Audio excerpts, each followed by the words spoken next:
Audiolibros Jorge Estupiñán. La nueva forma de leer libros presenta El cumpleaños de la infanta, del escritor irlandés Oscar Wilde. Era aquel día el cumpleaños de la infanta. Cumplía los 12 años y el sol brillaba con esplendor en los jardines del palacio. Aunque realmente era princesa y era la infanta de España, solo tenía un cumpleaños cada año, exactamente como los hijos de la gente muy pobre.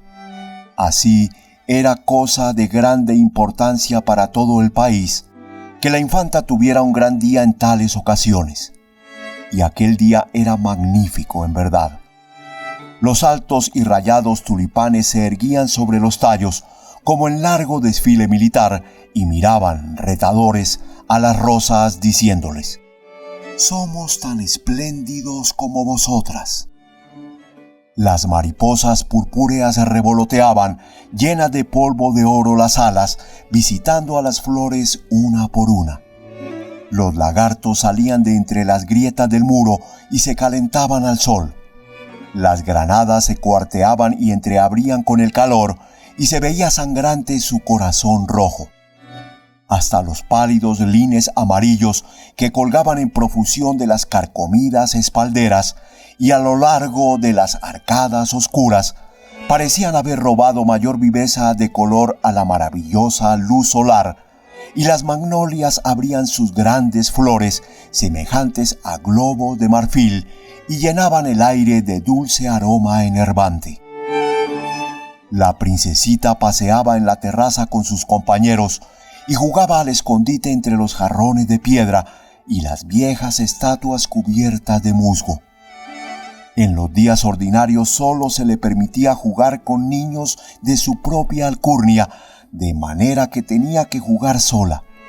Pero su cumpleaños formaba excepción y el rey había ordenado que invitara a sus amistades preferidas para que jugaran con ella.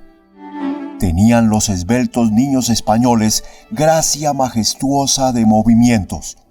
Los muchachos con sus sombreros de gran pluma y sus capas cortas flotantes. Las niñas recogiéndose la cola de los largos trajes de brocado y protegiéndose los ojos contra el sol con enormes abanicos negros y argentados. Pero la infanta era la más graciosa de todas, la que iba vestida con mayor gusto dentro de la moda algo incómoda de aquel tiempo. Su traje era de raso gris. La falda y las anchas mangas de bullones estaban bordadas con plata. El rígido corpiño adornado con hileras de perlas finas. Al andar, debajo del traje surgían 2 diminutos zapatitos con rosetas color de rosa. Rosa y perla era su gran abanico de gasa, y en el cabello, que formaba una aureola de oro viejo en torno a su carita pálida, llevaba una linda rosa blanca. Desde una ventana del palacio los contemplaba el melancólico rey. Detrás de él se hallaba en pie su hermano, don Pedro de Aragón, a quien odiaba. Su confesor, el gran inquisidor de Granada, se hallaba sentado junto a él. Más triste que de costumbre estaba el rey, porque al ver a la infanta saludando con infantil gravedad a los cortesanos reunidos, o riéndose tras el abanico de la ceñuda duquesa de Alburquerque, que la acompañaba siempre, pensaba en la joven reina, su madre, que poco tiempo antes, así le parecía aún, había llegado del alegre país de Francia y se había marchitado entre el sombrío esplendor de la corte española, muriendo 6 meses después del nacimiento de su hija, antes de haber visto florecer 2 veces los almendros en el huerto, o de haber arrancado por segunda vez los frutos de la vieja higuera nudosa que había en el centro del patio, cubierto ahora de hierba. Tan grande había sido el amor que tuvo el rey a su esposa, que no permitió que la tumba los separara. La reina fue embalsamada por un médico moro, a quien por tal servicio le había sido perdonada la vida, condenada ya por el santo oficio, en juicio por herejía y sospecha de prácticas mágicas. Y el cuerpo yacía aún dentro del féretro, forrado de tapices, en la capilla de mármol negro del palacio, tal como lo habían depositado allí los monjes aquel ventoso día de marzo, 12 años atrás. Una vez al mes, el rey, envuelto en una capa oscura y llevando en la mano una linterna sorda, entraba allí y se arrodillaba junto a ella exclamando: ¡Mi reina! ¡Mi reina! A veces, faltando a la etiqueta formalista que gobierna en España cada acto de la vida y que pone límites hasta a la pena de un rey, hacía las pálidas manos enjolladas en loco paroxismo de dolor y trataba de reanimar con sus besos la fría cara pintada. Hoy creía verla de nuevo, como la vio por primera vez en el castillo de Fontainebleau, cuando tenía él apenas 15 años de edad y ella menos aún. En aquella ocasión contrajeron esponsales que bendijo el nuncio del Papa en presencia del rey de Francia y de toda la corte, y él regresó a El Escorial llevando consigo un mechón de cabellos rubios y el recuerdo de los labios infantiles que se inclinaban para besarle la mano cuando subió a su carruaje. Más adelante se efectuó el matrimonio en Burgos y la gran entrada pública en Madrid con la acostumbrada misa solemne en la iglesia de la Virgen de Atocha y un auto de fe más importante que de costumbre, en el cual se relajaron al brazo secular para ser quemados cerca de 300 herejes, entre ellos muchos ingleses. En verdad, el rey amó a la reina con locura, lo cual no dejó de contribuir, según pensaban muchos, a la ruina de su país, a quien Inglaterra disputaba entonces sus posesiones del Nuevo Mundo. Apenas la dejaba apartarse de su lado, porque había olvidado, o parecía olvidar, todos los graves asuntos del Estado, y con la terrible locura que la pasión da a sus víctimas, no advirtió que las complicadas ceremonias con que trataba de divertirla no hacían sino agravar la enfermedad extraña que sufría. Cuando murió la reina, el rey quedó como privado de razón durante algún tiempo.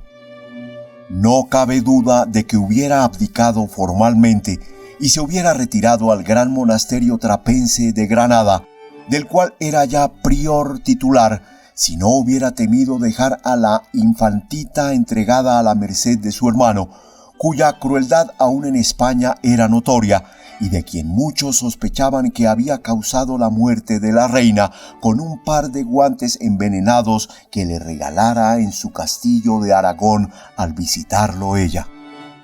Aún después de expirar los 3 años de luto que había ordenado por edicto real para todos sus dominios, nunca permitió a sus ministros que le hablaran de nuevos matrimonios, y cuando el emperador le hizo ofrecer la mano de su sobrina, la encantadora archiduquesa de Bohemia, rogó a los embajadores dijeran a su señor que él, el rey de España, estaba desposado con la tristeza y que aunque ella fuese una esposa estéril, la amaba más que a la belleza. Respuesta que costó a su corona las ricas provincias de los Países Bajos, que bien pronto, a instigación del emperador, se rebelaron contra él bajo la dirección de fanáticos de la Reforma. Toda su vida matrimonial, con sus alegrías ardientes y el dolor terrible de su fin súbito, parecía revivir ante él ahora al ver a la infanta jugar en la terraza. Tenía toda la graciosa petulancia de la reina, la misma manera voluntariosa de mover la cabeza, la misma orgullosa boca de lindas curvas, la misma sonrisa maravillosa, vrai sourire de France, al mirar de tarde en tarde hacia la ventana o al extender su manecita para que la besaran los majestuosos caballeros españoles. Pero la aguda risa de los niños molestaba a los oídos del rey y la viva, implacable luz del sol se burlaba de su tristeza, y un olor tenue de aromas extraños, aromas como los que emplean los embalsamadores, parecía difundirse, era solo imaginación en el aire claro de la mañana. Escondió la cara entre las manos y cuando la infanta miró de nuevo hacia arriba, se habían cerrado las cortinas y el rey se había retirado. Hizo la niña una mueca de contrariedad y se encogió de hombros. Bien podía haberse quedado el rey a verla jugar en su día de natales. ¿Qué importaban los ridículos asuntos del Estado? ¿O se había ido a meter en la capilla tenebrosa donde siempre ardían velas y a donde nunca le permitían a ella entrar? ¡Qué tontería cuando el sol brillaba con tanta viveza y todo el mundo estaba tan contento! Además, iba a perder el simulacro de corrida de toros, para el cual sonaba ya la trompeta, sin contar la comedia de títeres y las otras cosas maravillosas. Su tío y el gran inquisidor eran mucho más sensatos. Habían salido a la terraza y le hacían finos cumplimientos. Sacudió pues la cabecita y tomando la mano de don Pedro, descendió lentamente las escaleras y se dirigió hacia el amplio pabellón de seda púrpura erigido en uno de los extremos del jardín. Los otros niños la siguieron, marchando en orden estricto de precedencia. Los que tenían los nombres más largos iban adelante. Salió a recibirla una procesión de niños nobles, fantásticamente vestidos de toreros, y el joven conde de Tierra Nueva, hermosísimo adolescente de unos 14 años de edad, descubriéndose la cabeza con toda la gracia que dan el nacimiento hidalgo y la grandeza de España, la acompañó solemnemente hasta una silla pequeña de oro y marfil, colocada sobre el estrado que dominaba el redondel. Los niños se agruparon en torno, agitando las niñas sus abanicos y cuchicheando entre sí, mientras don Pedro y el gran inquisidor en la entrada observaban y reían.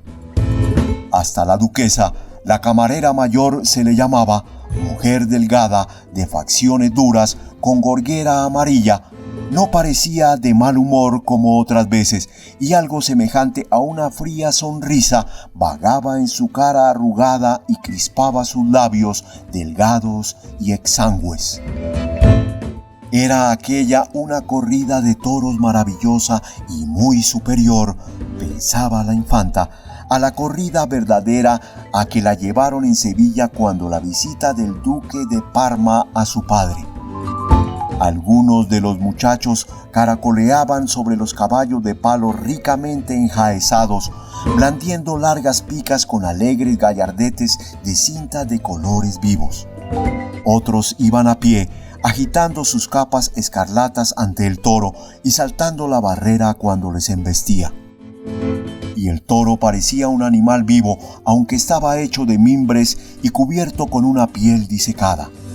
A veces corría por el redondel sobre sus patas traseras, cosa que ningún otro toro haría. Se defendió espléndidamente y los niños se excitaron tanto que se subieron sobre los bancos y, agitando sus pañuelos de encaje, gritaban: ¡Bravo, toro! ¡Bravo, toro!, con igual sensatez que la que suelen mostrar las personas mayores. Por fin, después de prolongada lidia, durante la cual algunos de los caballos de palo fueron despanzurrados y derribados sus jinetes, el joven conde de Tierra Nueva hizo caer el toro a sus pies y, habiendo obtenido permiso de la infanta para darle el coup de grâce o golpe de gracia, hundió su espada de madera en el cuello del animal con tanta violencia que le arrancó la cabeza y dejó al descubierto la cara sonriente del pequeño Monsieur de Lorraine, hijo del embajador de Francia en Madrid. Se despejó entonces el redondel entre grandes aplausos y dos pajes moriscos de librea negra y amarilla con gran solemnidad se llevaron arrastrando los caballos muertos y después de breve interludio durante el cual un acróbata francés bailó en la cuerda tensa, se representó con títeres italianos la tragedia semiclásica de Sofonisba en el pequeño escenario construido al efecto. Trabajaban tan bien los títeres y sus movimientos eran tan naturales que al final del drama los ojos de la infanta estaban turbios de lágrimas. En realidad, algunos niños llegaron a llorar y hubo que consolarlos con dulces, y el gran inquisidor se afectó tanto que no pudo menos que decir a don Pedro que le parecía intolerable que muñecos hechos de madera y de cera coloreada y movidos mecánicamente por alambres fueran tan desgraciados y sufrieran tan terribles infortunios. Apareció después un prestidigitador africano que trajo un gran cesto cubierto con un paño rojo y, colocándolo en el centro del redondel, sacó de su turbante una curiosa flauta de caña y sopló en ella. A poco el paño rojo comenzó a moverse, y a medida que la flauta fue emitiendo sonidos más y más agudos, dos serpientes, verdes y doradas, fueron sacando sus cabezas de forma extraña y se irguieron poco a poco, balanceándose a un lado y a otro con la música, como se balancea una planta en las aguas.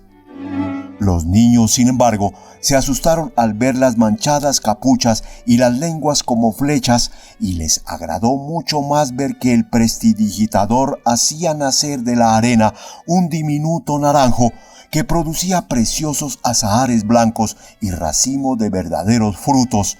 Y cuando tomó en sus manos el abanico de la hija del Marqués de las Torres y lo convirtió en un pájaro azul que voló alrededor del pabellón y cantó, su deleite no tuvo límites. El solemne minué, danzado por los niños bailarines de la iglesia de Nuestra Señora del Pilar, fue encantador. La infanta nunca había visto esta ceremonia, que se verifica anualmente durante el mes de mayo ante el altar mayor de la Virgen y en honor suyo, y en realidad ningún miembro de la Real Familia de España había entrado a la Catedral de Zaragoza desde que un cura loco, que muchos suponían pagado por Isabel de Inglaterra, había tratado de hacer tragar una hostia envenenada al príncipe de Asturias.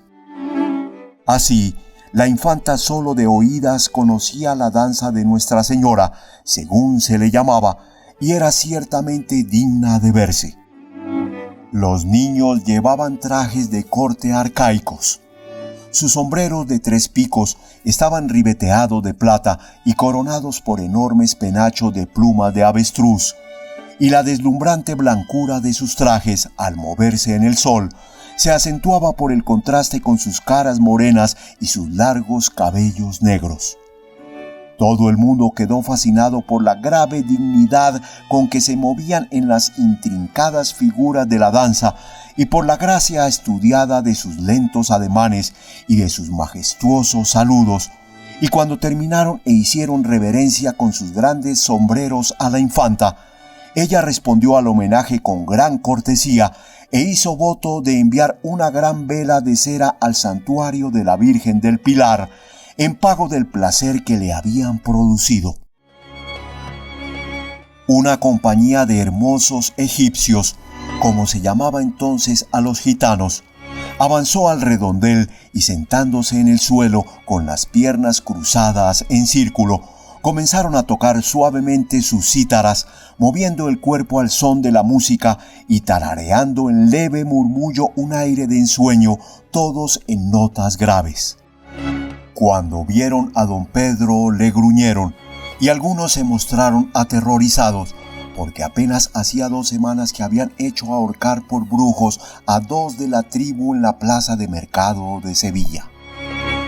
Pero la linda infanta los encantó, viéndola echarse hacia atrás y mirar con sus grandes ojos azules por encima del abanico, y se sentían seguros de que personilla tan encantadora no podía ser cruel para nadie.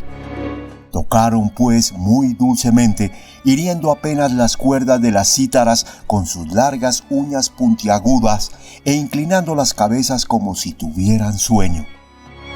De pronto, con un grito tan agudo que todos los niños se asustaron y don Pedro se llevó la mano al pomo de su daga, se pusieron en pie y giraron locamente por el redondel, tocando sus tamboriles y cantando una delirante canción de amor en su extraño lenguaje gutural. Luego, a una nueva señal, se echaron todos al suelo y se quedaron allí tranquilos. El opaco rasgueo de las cítaras era el único sonido que rompía el silencio. Después de repetir el acto varias veces, desaparecieron por un momento y volvieron trayendo un oso pardo y peludo atado con cadena y cargando sobre las espaldas unos pequeños monos de berbería. El oso se ponía de cabeza con la mayor gravedad y los monos amaestrados hicieron toda clase de juegos divertidos con dos niños gitanos que parecían ser sus maestros, y luchaban con espadas diminutas y disparaban fusiles y ejecutaban ejercicios militares como si fueran soldados de la guardia del rey. Los gitanos alcanzaron gran éxito. Pero la parte más divertida de toda la fiesta matinal fue, indudablemente, el baile del enanito. Cuando entró al redondel, tropezando, tambaleándose sobre sus piernas torcidas y sacudiendo la enorme y deforme cabeza a uno y otro lado, los niños lanzaron gritos de placer y la infanta rió de tal modo que la camarera mayor hubo de recordarle que, aunque había precedentes en España de que una hija de reyes hubiera llorado delante de sus iguales, no lo sabía de que una princesa de sangre real se divirtiera tanto delante de personas de nacimiento inferior al suyo.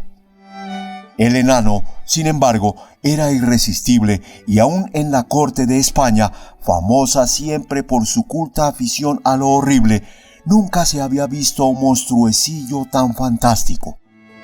Y era la primera vez que lo hacía. Le habían descubierto apenas el día anterior, corriendo en salvaje libertad, dos nobles que estaban cazando en un lugar remoto del gran bosque de alcornoques que rodeaba la ciudad, y lo habían llevado al palacio como sorpresa para la infanta. Su padre, campesino pobre, que vivía de hacer carbón vegetal, se había alegrado de verse libre de hijo tan feo y tan inútil. Quizá lo más divertido en él era su incompleta inconsciencia. No se daba cuenta de su aire grotesco. En realidad, parecía feliz y estaba lleno de vivacidad. Cuando los niños se reían, él se reía tan alegre y tan libremente como cualquiera de ellos, y al acabar cada baile les hacía la más ridícula de las reverencias, sonriéndoles y saludándoles como si fuera uno de ellos, en vez de ser una cosa deforme que la naturaleza, en momento de humorismo, había modelado para diversión de los demás. La infanta lo fascinó. No podía quitarle los ojos de encima y parecía bailar para ella sola. Cuando, al terminar la fiesta, recordando ella haber visto que las grandes damas de la corte arrojaban ramilletes a Caffarelli, el famoso sopranista italiano de la Capilla Sixtina, a quien el Papa había enviado a Madrid para ver si lograba curar con la dulzura de su voz la melancolía del rey, se quitó del cabello la linda rosa blanca y en parte por burla y en parte por mortificar a la camarera, se la arrojó a través del redondel con la más dulce de las sonrisas. El enano tomó en serio la cosa y apretando la flor contra sus toscos labios, se puso la mano en el corazón y se arrodilló ante la infanta, enseñando los dientes de oreja a oreja y brillantes de placer los ojos.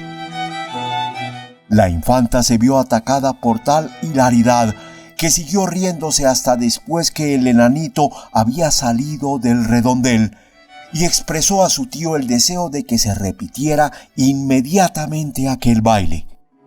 Pero la camarera, so pretexto de que el sol daba demasiado calor, decidió que sería lo mejor para su Alteza volver sin tardanza al palacio, donde se le había preparado un magnífico festín que incluía un gran pastel de cumpleaños con sus iniciales labradas en azúcar pintado y una preciosa bandera de plata flotando en lo más alto. La infanta, pues, se levantó con gran dignidad y, habiendo dado la orden de que el enanito bailara ante ella otra vez después de la siesta, y las gracias al adolescente conde de Tierra Nueva por su cortesía, se dirigió a sus habitaciones, siguiéndola a los niños en el mismo orden en que habían venido. Cuando el enanito oyó decir que tendría que bailar de nuevo ante la infanta, y por mandato expreso suyo, se puso tan orgulloso que corrió al jardín besando la rosa blanca en grotesco éxtasis de placer y haciendo los más torpes y absurdos gestos de satisfacción. Las flores se indignaron al verlo invadir su bella morada, y cuando lo vieron hacer cabriolas por las avenidas del jardín, levantando los brazos sobre la cabeza de una manera ridícula, no pudieron contenerse. «Es demasiado feo para que se le permita jugar donde estamos nosotros», gritaron los tulipanes. «Debería haber jugo de adormideras y dormirse durante 1000 años», dijeron los grandes lirios escarlatas y se encendieron de ira.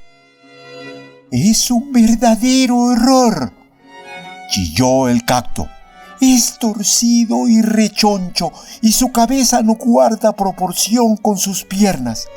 Me crispo todo al verlo. Si se atreve a pasar junto a mí, lo pincho con mis espinas. Y tiene en las manos uno de mis mejores botones», exclamó el rosal de rosas blancas. «Yo mismo se lo di a la infanta esta mañana como regalo de Natales y él se lo ha robado». Y le gritó a voz en cuello: «¡Ladrón! ¡Ladrón! ¡Ladrón!». Hasta los geranios rojos, que generalmente no se daban aire de importancia y de quienes era sabido que tenían muchos parientes pobres, se retorcieron de disgusto al verlo. Y cuando las violetas suavemente declararon que, aunque era extremadamente feo, no era culpa suya, se les respondió con no poca justicia que ese era su principal defecto y que no era razón para admirar a nadie el ser incurable. En verdad, hubo violetas a quienes la fealdad del enano pareció casi ostentosa y pensaron que habría procedido mejor mostrándose triste o siquiera pensativo en vez de saltar alegremente y ponerse en actitudes grotescas y ridículas. El viejo reloj de sol, que era un personaje muy notable y había indicado las horas del día a no menor persona que el emperador Carlos V, se quedó tan azorado ante el aspecto del enanito que casi se olvidó de mover su largo dedo de sombra durante 2 minutos y no pudo menos de decirle al pavo real blanco color de leche, el cual tomaba el sol en la balaustrada, que todo el mundo sabía que los hijos de reyes eran reyes y que los hijos de carboneros eran carboneros y que era cosa absurda pretender lo contrario. Afirmación a la cual asintió de buen grado el pavo real y hasta gritó: «¡Ciertamente! ¡Ciertamente!», con voz tan aguda y desagradable que los peces dorados que vivían en el tazón de la fresca fuerte borbotante sacaron las cabezas del agua y preguntaron a los enormes tritones de piedra qué diablos pasaba en tierra. Pero como quiera que fuese, a los pájaros les gustaba el enanito. Lo habían visto con frecuencia en el bosque, bailando como silfo con el remolino de hojas secas, o agachado en el hueco de algún viejo roble, compartiendo sus nueces con las ardillas. No les importaba nada que fuera feo. A la verdad, ni aun el ruiseñor, cuyo canto era tan dulce por las noches entre las arboledas de naranjos que la luna se inclinaba para escucharle, se distinguía por su belleza y, además, el enano había sido amable con ellos, y durante aquel invierno terriblemente frío, en que no había frutos en los árboles y el suelo estaba duro como el hierro, y los lobos habían llegado hasta las puertas de la ciudad en busca de alimento, nunca se había olvidado de ellos, sino que les había dado migajas de su libreta de pan negro y dividía con ellos su pobre desayuno. Así los pájaros volaban en torno suyo, tocándole las mejillas con sus alas al pasar, y charlaban entre sí. Y el enanito estaba tan contento que no podía menos de enseñarles la linda rosa blanca y decirles que la infanta se la había dado porque lo amaba. Ellos no entendían una palabra de lo que él les decía, pero eso no importaba, porque ladeaban la cabeza y tomaban aire serio, lo cual vale tanto como entender y es mucho más fácil. Los lagartos también se encantaron con el enanito, y cuando se cansó de correr y se echó a descansar sobre la hierba, jugaban y corrían sobre él y trataban de divertirlo lo mejor que podían. No todo el mundo puede tener la belleza de los lagartos, decían. Eso sería pedir demasiado. Y después de todo, no es tan feo el muchacho, sobre todo si uno cierra los ojos y no lo mira. Los lagartos tenían naturaleza de filósofos y durante horas enteras se quedaban tranquilos pensando cuando no había otra cosa que hacer o cuando el tiempo estaba demasiado lluvioso para salir a paseo. Las flores estaban excesivamente disgustadas con la conducta de los lagartos y de los pájaros. «Ya se ve», decían, «que tanto correr y volar no puede menos que hacer vulgares a las gentes. Las gentes bien educadas se quedan siempre en un mismo lugar como nosotras. Nadie nos ha visto salir por los paseos ni galopar locamente a través de la hierba a caza de las libélulas. Cuando queremos cambiar de aires, hacemos llamar al jardinero y él nos lleva a otro arriate. Eso es digno y es como deben ser las cosas. Pero los pájaros y los lagartos no tienen idea del reposo, y los pájaros ni siquiera tienen residencia conocida. Son meros vagos como los gitanos, y debe tratárseles exactamente del modo que a ellos». Hicieron, pues, gesto de desdén, tomaron actitud altiva y se pusieron contentas cuando poco rato después vieron al enanito levantarse de entre la hierba y dirigirse al palacio a través de la terraza. «Debería mantenérsele encerrado durante el resto de su vida», dijeron. «Mirad su joroba y sus piernas torcidas». Y comenzaron a reírse. Pero el enanito nada sabía de esto. Le gustaban mucho los pájaros y los lagartos y creía que las flores eran las cosas más maravillosas del mundo entero, excepto la infanta, porque ella le había dado la linda rosa blanca y lo amaba, así es que resultaba cosa aparte. ¿Cómo le habría gustado volver a su bosque con ella? Ella lo pondría a su derecha y le sonreiría, y él nunca la abandonaría, sino que la haría su compañera de juegos y le enseñaría toda clase de habilidades divertidas. Porque, si bien él nunca había entrado a un palacio antes de ahora, sabía muchas cosas maravillosas.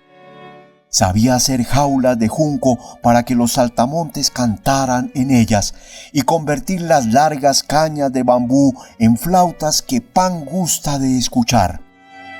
Conocía el grito de cada pájaro y sabía llamar a los estorninos de la copa de los árboles y a las garzas de la laguna. Conocía el rastro de cada animal y sabía rastrear a las liebres por la leve huella de sus pies y al oso por las hojas pisoteadas. Conocía todas las danzas del viento, la danza loca en traje rojo para el otoño, la danza ligera con sandalias azules sobre el trigo, la danza con coronas de nieve en invierno y la danza de las flores a través de los huertos en primavera. Sabía dónde construyen su nido las palomas torcaces, y una vez, cuando un cazador atrapó una pareja que anidaba, crió a los pichones él mismo y les fabricó un palomar en un olmo desmochado. Eran muy mansos estos pichones y comían en sus manos por la mañana. A ella le agradarían los conejos que se deslizaban por entre los largos helechos, y los grajos con sus plumas aceradas y negros picos, y los puercoespines que sabían convertirse en bola de púas, y las grandes tortugas prudentes que andaban despacio, moviendo la cabeza y mordiendo las hojas nuevas. Sí, la infanta debería venirse al bosque y jugar con él. Él le daría su propio lecho y velaría afuera junto a la ventana hasta la aurora para que los ganados salvajes no le hicieran daño ni los flacos lobos se acercaran demasiado a la cabaña. Y a la aurora tocaría en el postigo y la despertaría y saldrían juntos y bailarían todo el día. No se echaba de menos a nadie en el bosque. A veces pasaba un obispo sobre su mula blanca leyendo en un libro con imágenes. A veces con sus gorros de terciopelo verde y sus justillos de piel de ciervo, pasaban los halconeros con halcones encapuchados en la mano. En tiempo de vendimia venían los lagareros con manos y pies de púrpura, coronados de lustrosa yedra y cargando chorreantes cueros de vino. Y los carboneros se sentaban durante la noche en torno a sus hornos, mirando los leños secos que se carbonizaban lentamente y asando castañas en las cenizas, y los bandidos salían de sus cuevas y se solazaban con ellos. Una vez, además, había visto una admirable procesión que hormigueaba en la larga y polvorienta ruta de Toledo.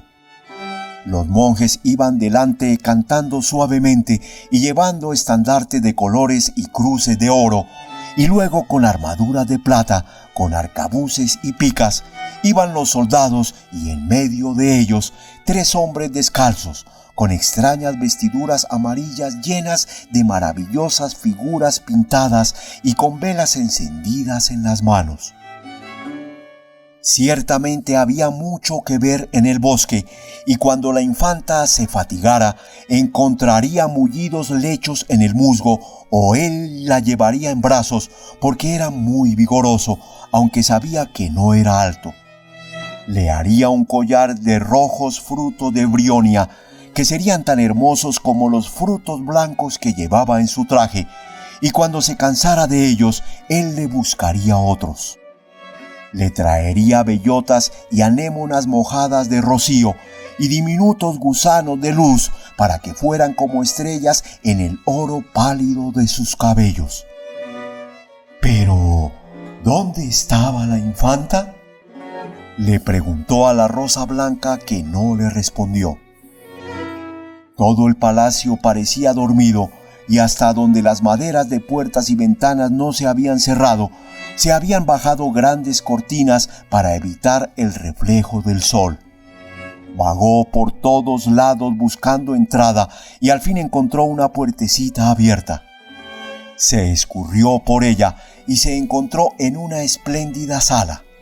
Pensó con temor que el bosque todo estaba mucho más dorado y hasta el piso estaba hecho de grandes piedras de colores que formaban una especie de dibujo geométrico. Pero la infantita no estaba allí. Solo vio unas prodigiosas estatuas blancas que lo miraban desde sus pedestales de jaspe con ojos ciegos y labios que sonreían extrañamente. En el extremo del salón había una cortina de terciopelo negro ricamente bordada con soles y estrellas, divisas favoritas del rey en los colores que él prefería. Tal vez ella se escondía allí. La buscaría, al menos. Se acercó suavemente y entreabrió la cortina. No, lo que había detrás era solo otra sala, pero le pareció más hermosa que la anterior. Colgaba de los muros tapicería verde de arras, tejida con aguja, con muchas figuras, que representaba una cacería, obra de artistas flamencos que emplearon más de 7 años en ella. Había sido en otro tiempo la cámara de Jean Le Fou, aquel rey loco tan enamorado de la caza que a menudo en su delirio trataba de montar sobre los enormes caballos encabritados y arrancar de la pintura al ciervo sobre el cual saltaban los grandes perros, tocando el cuerno y apuñaleando con su daga el pálido animal fugitivo. La habitación se usaba ahora como sala de consejo, y en la mesa del centro estaban las rojas carteras de los ministros, donde se veían estampados los tulipanes áureos de España y las armas y emblemas de la casa de Habsburgo. El enanito miró en derredor con asombro y no sin temor. Los extraños jinetes silenciosos que galopaban con velocidad a través de los claros del bosque sin hacer ruido, parecíanle los terribles fantasmas de que había oído hablar a los carboneros. Los comprachos que solo cazan de noche y que, si encuentran a un hombre, lo convierten en cierva y lo persiguen. Pero pensó en la infantita y recobró el valor. Quería encontrarla sola y decirle que él también la amaba. Tal vez estaría en la sala contigua. Corrió sobre las mullidas alfombras moriscas y abrió la puerta. ¡No! Tampoco estaba allí. El salón estaba vacío. Era el salón del trono donde se recibía a los embajadores extranjeros cuando el rey, cosa poco frecuente entonces, consentía en darles audiencia personal. El salón en donde tiempos atrás se había recibido a los enviados de Inglaterra para concertar el matrimonio de la reina inglesa, uno de los soberanos católicos de la Europa de aquellos días, con el hijo mayor del emperador. Las colgaduras eran de cuero de Córdoba, dorado, y del techo blanco y negro pendía un pesado candelabro áureo con brazos para 300 bujías. Bajo un gran dosel de paño tejido con oro, donde estaban bordados en aljófar los leones y las torres de Castilla, se hallaba el trono, cubierto con rico palio de terciopelo negro tachonado de tulipanes de plata y primorosamente ribeteado de plata y perlas. En el segundo escalón del trono se hallaba el reclinatorio de la infanta con su cojín de tela tejida de plata y debajo, fuera ya del lugar que cubría el dosel, la silla del nuncio papal, único que tenía el derecho de sentarse en presencia del rey en las ceremonias públicas. Su capelo cardenalicio, con sus entretejidas borlas de escarlata, descansaba sobre un taburete purpúreo enfrente. En el muro, frente al trono, se veía el retrato de Carlos V de tamaño natural en traje de caza, con un gran mastín al lado. El retrato de Felipe II, recibiendo el homenaje de los Países Bajos, ocupaba el centro de otro muro. Entre las ventanas estaba colocado un vargueño negro de ébano con incrustaciones de marfil en las que se veían grabadas las figuras de la danza de la muerte, de Holbein, obra, se decía, de la mano del famoso maestro. Pero al enanito nada le importaba tanta magnificencia. No hubiera dado su rosa por todas las perlas del dosel, ni un solo pétalo de la rosa por el trono. Lo que quería era ver a la infanta antes de que volviera a bajar al pabellón y pedirle que se fuera con él al bosque cuando terminara el baile. Aquí, en el palacio, el aire era pesado, pero en el bosque corría con libertad el viento y la luz del sol, con vagabunda mano de oro, apartaba las hojas trémulas. Había flores también en el bosque, no tan espléndidas quizás como las flores del jardín, pero más perfumadas. Los jacintos, al comenzar la primavera, inundaban de púrpura ondulante las frescas cañadas y los herbosos altosanos. Las prímulas amarillas anidaban en pelotones alrededor de las retorcidas raíces de los robles, y crecían celidonia de color vivo y verónicas azules y lirios de oro y lila. Había amentos grises sobre los avellanos y digitales que se desmayaban al peso de sus abigarradas corolas, frecuentadas por las abejas. El castaño lucía sus espiras de estrellas blancas y el oxiacanto sus hermosas lunas blancas. Sí, la infanta vendría si él lograba encontrarla. Vendría con él al hermoso bosque y todo el día bailaría él para ella de puro deleite. Una sonrisa iluminó sus ojos al pensarlo y pasó a la habitación siguiente. De todas las salas era esta la más luminosa y la más bella. Los muros estaban cubiertos de damasco de Luca con flores rosadas, salpicado de pájaros y moteado de florecillas de plata. Los muebles eran de plata maciza, festoneada con guirnaldas floridas y cupidos colgantes.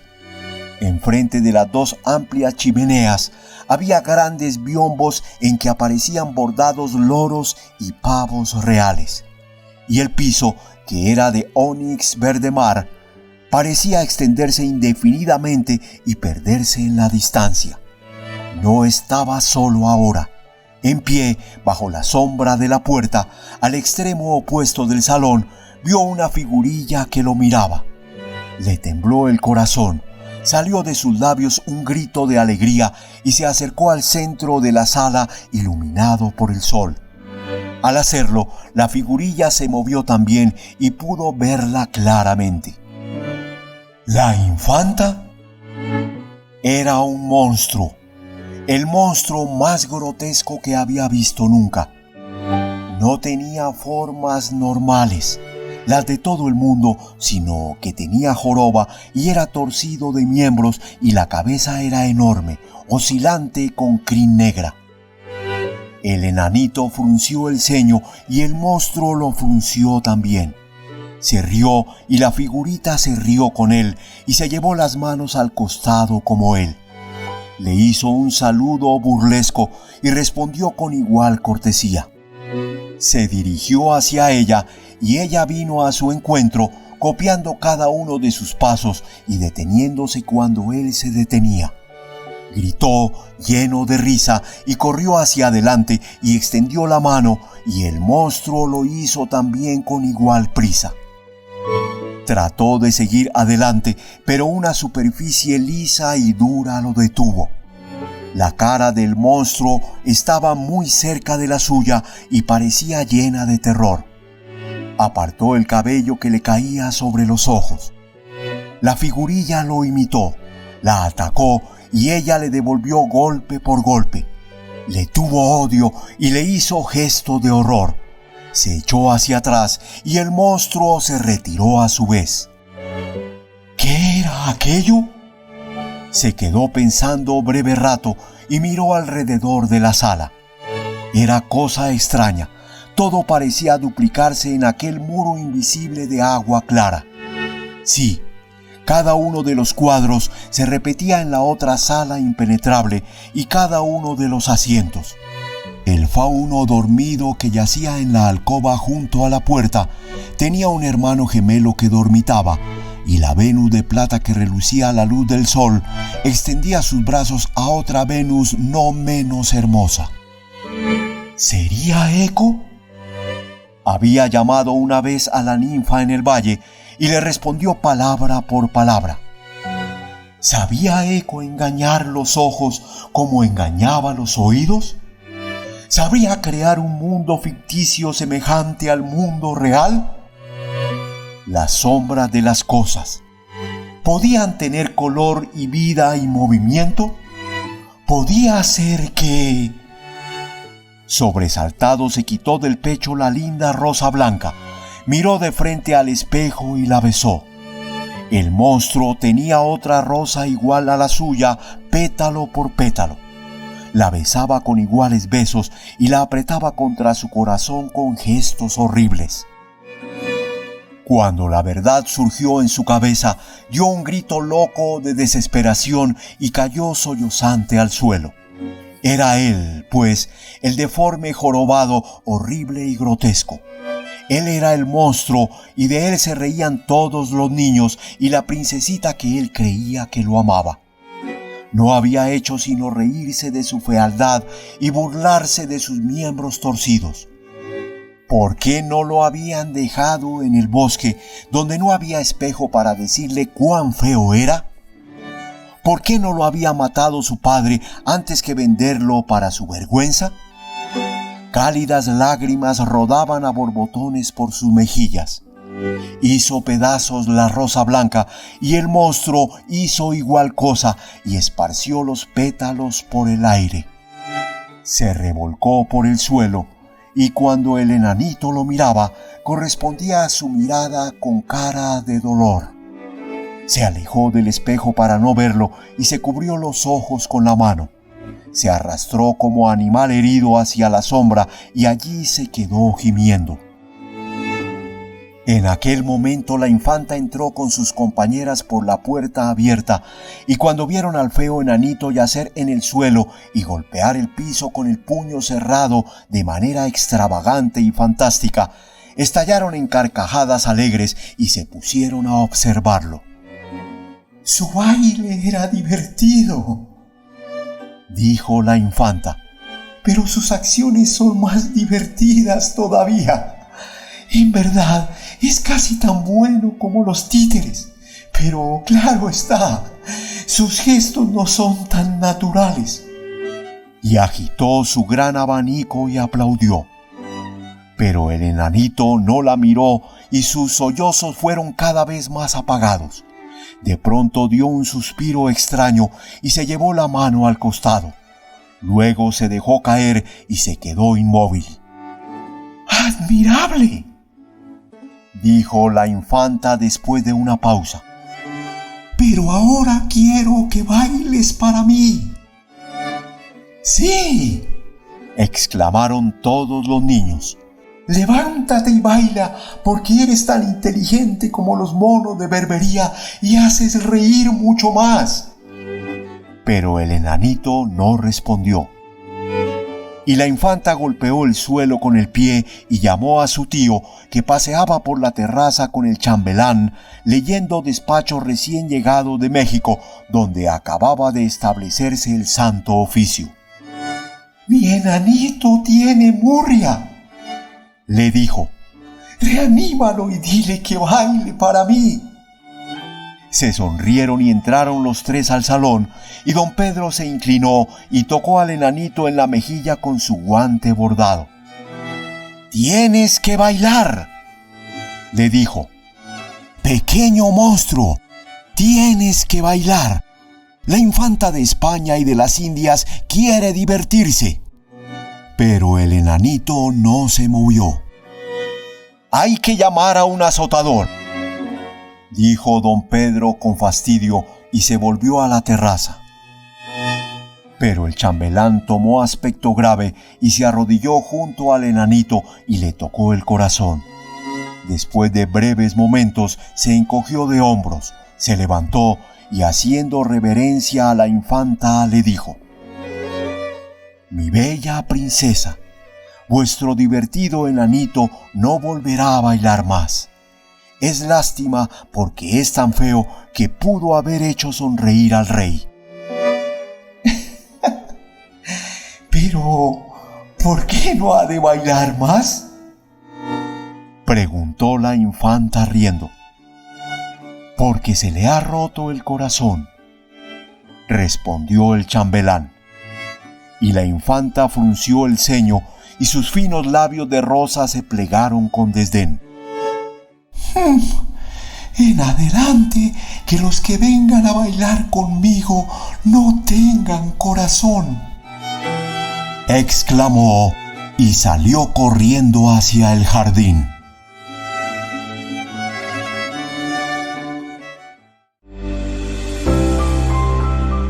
Audiolibros Jorge Estupiñán.